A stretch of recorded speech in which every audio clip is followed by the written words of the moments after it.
tanghali, classmate! At magandang gabi, mga ka-heartbeat. Ay, ito po ang mga programa, mga talaga, para sa mga mangmang, utak biya, utak talangka na mapanghusgang lipunan ng social media. Welcome sa #1 news and commentary program na umuulan ng hotness, gaya ng Apex Hotties.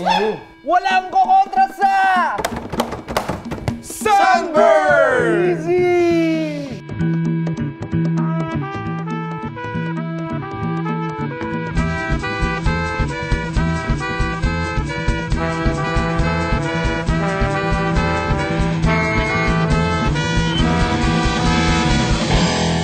Sa ulo ng mga namamaga at nagnana ng balita, driver ng padyak, muntik nang makatikim ng tadyak matapos mahuling sumasideline bilang akyat bahay. Ganon, mga animal, nagrally sa kasagsagan ng Apex Summit. Sa palakasan, mga dayuhan, maghahampasan na naman ng balls dito sa bansa para sa International Premier Tennis League sa susunod na buwan. Sa showbiz, Chris Aquino na sunburn sa na sunburn dahil sa Apex. At sa komentaryong kupal, hihimayin ng ating security and counter-terrorism expert ang pambubuska ng netizen sa With Reservations interview ni Binibining Alma Moreno.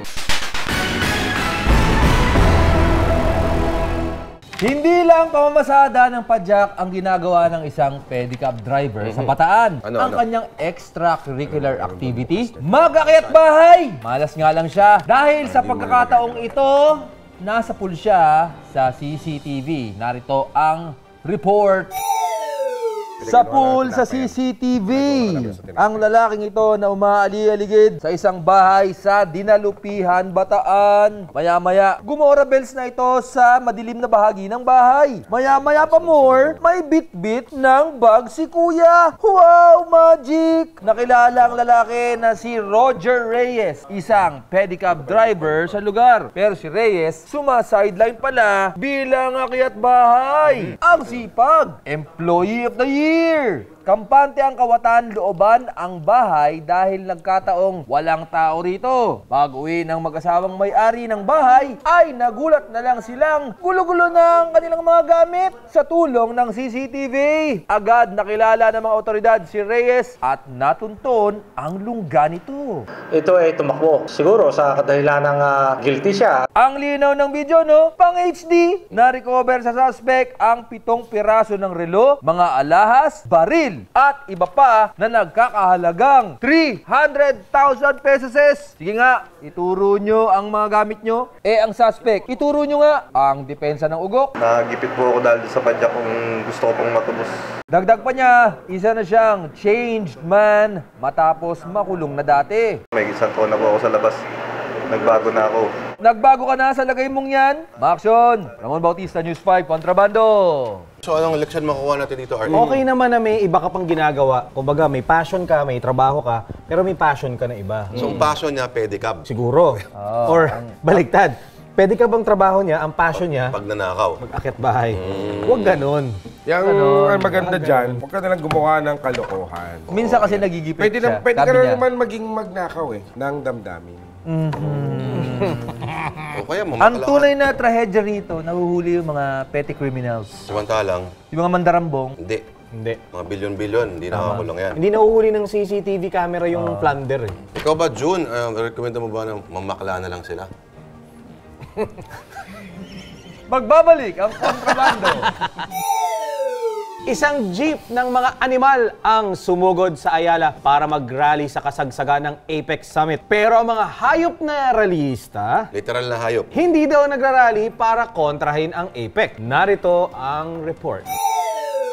Hayop Mascot ang sila. pag-arangkada ng jeep na ito sa Maynila. Ang sakay nito, mga animal. May sisiw, baboy, kabayo at elepante. Ang mga hayop may bit-bit pang mga placard. Patunay ito na they're not horsing around pagdating sa elephant in the room. Pilit na pilit, di ba? Ang iba, pakaway-kaway pa na parang si Sheryl Cruz. Gawin mong Catherine Bernardo. Si Sheryl Crow silang may artistang kumakaway. Ang iba, pakaway-kaway pa na parang si Catherine Bernardo. Hindi, si Pabebe, si ano. Sino? Si Main Yaya Magno. Dab. Yan. Ang iba, pakaway-kaway pa, parang si Yaya Dab. Ganon. Miyembro ang mga hayop ng People for the Ethical Treatment of Animals o PETA. Pero ang animal lovers na ito, nagre-reklamo sa kasagsagan ng APEC Summit. Ano naman ang kinalaman ng mga hayop sa APEC? Si Horsey nagsalita. You know, compassion is key, and all living beings, whether they have 2 legs or 4 legs, whatever color, whatever sex, we all deserve compassion and respect. Nilinaw ng PETA na hindi sila kontra sa APEC Summit. Pero dahil naka-full alert ang mga otoridad, hinarang pa rin ang kanilang jeepney joyride. They are too concerned about happy, smiling, waving stuffed animals. Sa huli, hindi na nagpumilit mag-rally ang grupo at sumakay na lang uli ng jeep. Kasya pa 6. Alam na kung saan lang sila pupunta, sa Manila Zoo. Umaaksyon, Ari Rivera, News 5 Contraband. Ibang klase rin ito ang mga taga-PETA, no? Ang dami-daming... PETA pala tawag dyan. Oo, PETA. PETA. Si PETA. PETA yung teatro. Sa Denmark, iba yung ibig sabihin ng PETA eh. PETA. I-google na lang nila yan. Yun yung ano eh, pambalot sa tinapay ng shawarma. PETA bread yan, tol. Oh, PI yun, PI. Okay. FITA. Pero intindi rin itong mga taga-PETA, no? Ang taas ng security alert, nagawa pa nilang maisip na ipaglaban ang karapatan ng mga hayop. Pero sa isang banda siguro, siyempre, di ba? Pag mayroon ka ng exchange of commodities and goods, kasama dyan siyempre, pagkain. Kasama dyan mga kahayupan na mangyayari. Wala namang hindi nasasaklaw ang APEC sa Kasi totoo lang. dapat din kasi talaga dapat yan pagtuunan ng pansin yung mga pagkain. Kasi marami na rin mga fake ngayon ng mga pagkain eh. Tsaka food Sa China security, nga, mga pinifake ganyan. yung ano eh, bigas, sago, pinifake yung gano'n eh. Food sovereignty. Over food security. Google nyo nga yan. Yan, sarap. Uy, pasalamatan natin si ano, Mami Kling. Si Mami Kling. Sarap. Mami Kling, oh. Sarap ng nagbigay leche plan na yan. Sa pamamagitan ni Mon Mon Galvez. Galvez, si Mami Kling ng Cavite, na nagpadala ng ano, napakasarap na flavored Tsaka leche mamaya, plan. meron pa tayong cake. Galing sa nag-anniversary yung mag-asawa. Nako. Sila pa nagdala ng cake sa atin. Sila nagdala ng Tawagin cake nga sa atin. Tawagin natin sila, yes. Binibining Ito si Liz, Liz. binessage ako. Gusto niya lang surpresahin yung asawa niya. Anniversary nyo. Si Ben at si Liz. Oh. At ang regalo mo sa kanya, Meet and greet lang po. Hi, Exception Ben. yan, ha? Exception. Nakapasok na bayaw dito. ha? Bawal. Binayaran ng ilang malaki si June para makapasok na dito. eh, ikaw, ano regalo mo sa kanya? Nasa kanya po yung ATM ko eh. So, iniisip ko po. Magkano ba laman ng ATM ni Ben? Barya-barya lang ho. Ilang taon na kayo ulit mag-asawa? 6 years pa. Okay, itong mahalagang tanong dyan. Sa loob ba ng 6 na taon, Ben, kahit minsan ba ikay nakalimot Sa mga sinumpaan nyo? Sinumpa mo kay Liz sa harap ng altar? Ay, hindi pa. Happy anniversary. Ang Sa lesson December- dito, the couple that watches Contrabando together stays together. Kiss! 1, 2, 3, action!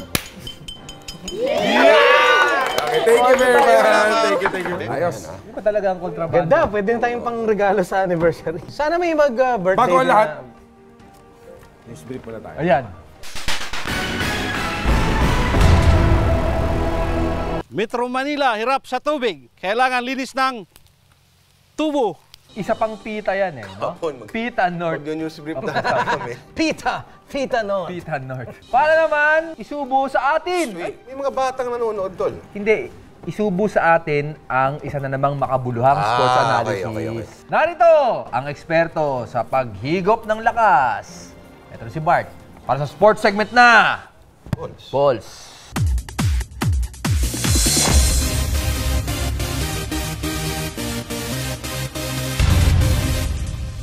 Pagkatapos ng Epic Summit, a-arrive na naman ang mga foreigners sa bansa. Sa susunod na buwan kasi, gaganapin ang Manila leg ng International Premier Tennis League o IPTL. Maghahampas na naman ng balls ang mga pinamagaling na tennis player sa mundo. Kabilang na ang mga poging superstar na si Rafael Nadal at women's world number 1 na si Serena Williams. Sabi nga ng iba, medyo hawig ko raw si Maring Serena. Agree ba kayo?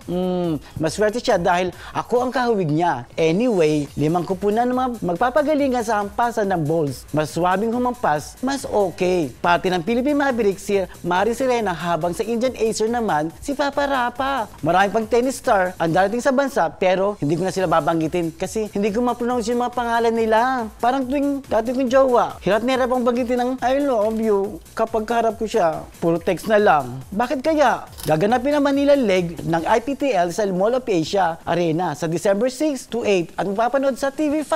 Sana sana may mahampas din ako na balls. Siyempre, mas okay kung pogi para mas ganado ako mag-tennis. O kaya kahit miss man lang ng mga team. Back to you boys, I love you. Gusto ko masubukan manood ng international level na Tennis? oh, women's tennis. Gusto yung umuungol eh. Alam mo, pag bago ako matulog, yan yung pinapanood ko eh. Tennis. Kasi pag nakapikit ka na, iba na yung naririnig mo eh. Lalo na pag mga babae nagtitennis. Iba yun, tol. Hindi, tennis ka. Pakinggan mo pag matutulog ka na. Tulog? Iba yung gumagawa, iba eh. Mula sa bulwagan ng paasa, ito na ang ating ulat panahon mula sa laging wala sa panahon, Pasok Hipag Bea.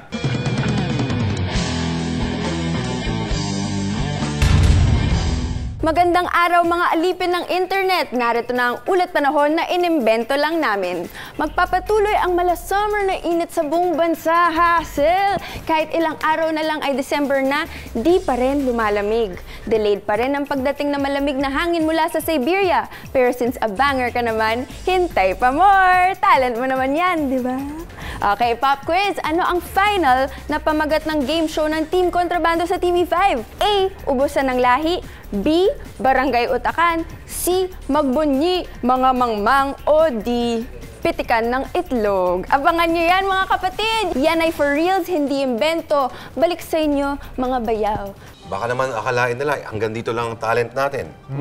Baka engkoy-kengkoy lang dito sa balita. Kaya din natin mag-host ng game show. Napaka-engkoy-kengkoy din. Alam nila, hanggang internet lang tayo. Oo, hindi tayo namimigay ng jacket dito. Iba yung pinamimigay natin. Iba. Peran, totoo. Pera, totoo. Wala kay Willie Revillame yun. Nako, magmumukhang duka si Willie Revillame sa gagawin natin. Ayan. Abangan yan, baka sa November 29. Balita naman tayo sa mundo ng showbiz. Kasama syempre ang pinakataklesa at walang preno kung bumira magbigay-pugay kay Tito Ainri Smigma. Smigman! Na naman eh. Walang kadala-dala.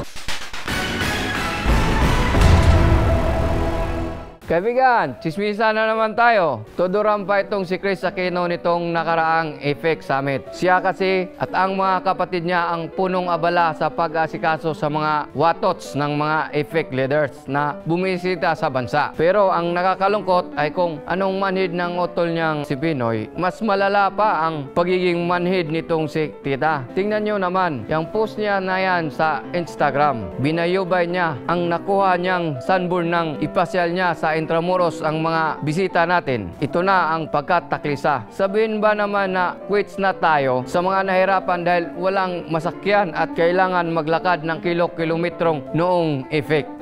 Mo, kulot. Anong quits? Kahit masunog pa ang at Bornek, kakaliyad sa arawan, pagulungin ka mula Cavite hanggang Roas Boulevard, hindi kailanman maikumpara sa pagkasunog ng mala porcelana mong kotes. Ang hirap dinanas ng mga kababayan natin. Dahil dito sa Maynila, ginawa yung ng AFEC na yan. Alam mo ba na may napaanak sa pagkaantala nila at paglalakad? Alam mo ba na nagkapaltos-paltos ang paa ng marami nating kababayan? Alam mo ba na may mga matatanda na naglalakad? Alam mo ba na may mga nagugutom at nagkasakit matapos mabilad sa initan? Hindi ako buisit sa AFEC, ayos yan para sa bayan. Pero pwede naman gawin yan sa ibang lugar dito sa Pilipinas na kunti lang ang maabala. At ikaw, Chris, ang dalangin ko lang ay tubuan ng liha ang palad mo para sa tuwing himasin mo ang mukha mo na mabawasan ang pagkamanhid. Wala, siguro na doon naman ako, nagbibiro lang si Tita Cristo. Pero kung nagbibiro man siya, sobrang effective niya. Marami talagang napipikon. Tsaka ito, ang dami niyang sinabi dun sa pinost niya. Bakit yun lang ang pinuna? Ano pa ba yung sinabi niya?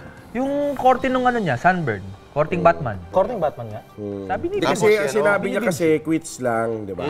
Quits lang. Quits lang sa mga nag-commute na nahihirapan sa APEC dahil ako naman ay nagka-sunburn. Nagka-sunburn. Napatsi-patsi. Napatsi-patsi. Sabi kasi ng netizens, ikaw, may choice ka na magpa-sunburn. Itong mga mamamayan, wala naman silang choice kundi maglakad. Tsaka pansin mo, ang kinis siguro ng kilikili ni Chris Aquino, no? Kahit may konting taba-taba sa gilid. Easy!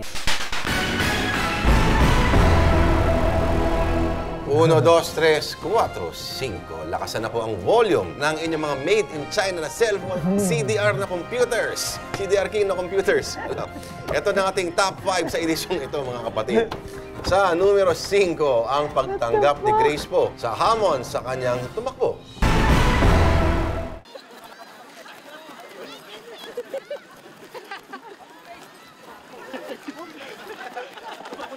Ayun talaga literal na tumatakbo. Get it? Tumatakbo, tumatakbo. Umiwas na nga sa reporter, Gagalit pati si yung Mami G, pagtakbo, na-video pa. Hindi marunong si Grace po eh. At ang ginawa niya, parang yung mga nire-raid lang, di ba? Yung mga pinupunta mong lugar pag nire-raid.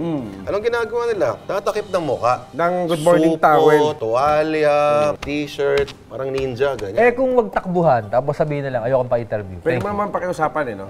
Number 4, ang paghahanap ni Mayor Erap at ang mga palaboy na dinampot sa kalsada sa kasagsagan ng Apex Summit. Ano sinasabi mo? Wala po namin dito, Mayor. Puro pansit. Sa gabi, sa tanghali, puro pansit. Wala namang ibang ulam na sardinas. Lugaw. Siyempre, ako rin kumakain ng lugaw ah. Ang masama yung ginugutom kayo. Pero hindi kayo nalilipasan ng gutom. 3 beses ang araw, pinapakain kayo. Ano yung kasabihan? Give a man fish. Give a man fish and we'll eat for a day. Pero, Teach a man how to fish and he will fish for you. hindi, we'll go to farmer's market. You give yata. a man a fish and he will take your arm. Parang ganun yan. Hindi yata ganun yun.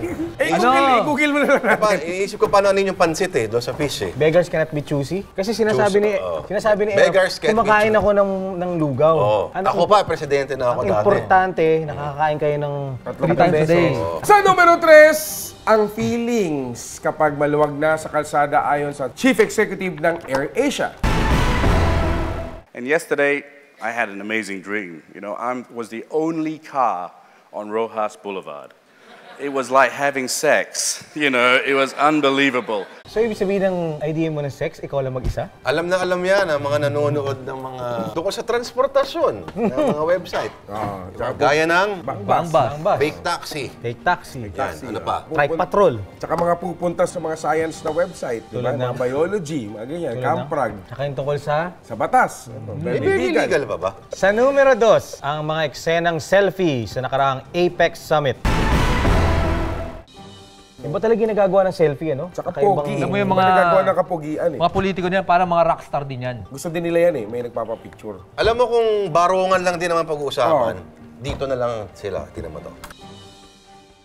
At ang nanguna sa ating top 5 sa edisyong ito ay ang iniangal nila Senate President Franklin Drilon at ni Speaker Sonny Belmonte. Ilang oras ako nakatayo dito sa sa baba ako, siyempre.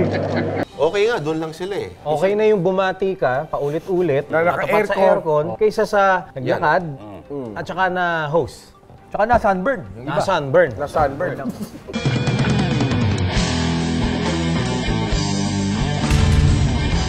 Ako po, si Neroso Kupal, si Kyo at batikang komentarista. Kupal man ang pangalan, cute naman. Hindi katulad ng mga mapanghusgang lipunan ng social media. Nuknukan ng Kupal. Gaya na lang ng husgahan nila si Alma Moreno dahil sa hindi niya kayang sagutin ng maayos ang mga isyo. Mga punyeta kayo. Akala nyo kung sino kayong mahusay? Tanungin ko na nga kayo. Alam nyo ba ang mga probisyon sa RH Law na kinukunra sa Korte Suprema? Naunawaan nyo ba na gusto ang saklaw ng Bangsamoro Basic Law? Kung hindi, huwag nyo nang buskahin si Alma Moreno. Turbuhin ko ng batuta ang mga ngala-ngala nyo eh, para matahimik kayo eh. Sige, given na, tumatakbo siyang senador at hindi niya alam ang mga isyo. Hindi pa ba sapat na huwag nyo na lang siyang iboto? Kaysa sirain nyo ang pagkatao niya. Mga buraot din kayo eh. At ikaw naman, Alma, Diyos ko naman. Ano akala mo sa siyo ni Karen Davila? Dabas? Matinding responsibilidad ang maging senador. Hindi yan pulong ng mga barangay tanod. Hindi nadadaan sa lambada. Ang mga komplikadong isyo may epekto sa buhay ng milyon-milyong tao. Puwira na lang kung gusto ninyong may kapalit si Lito Lapid.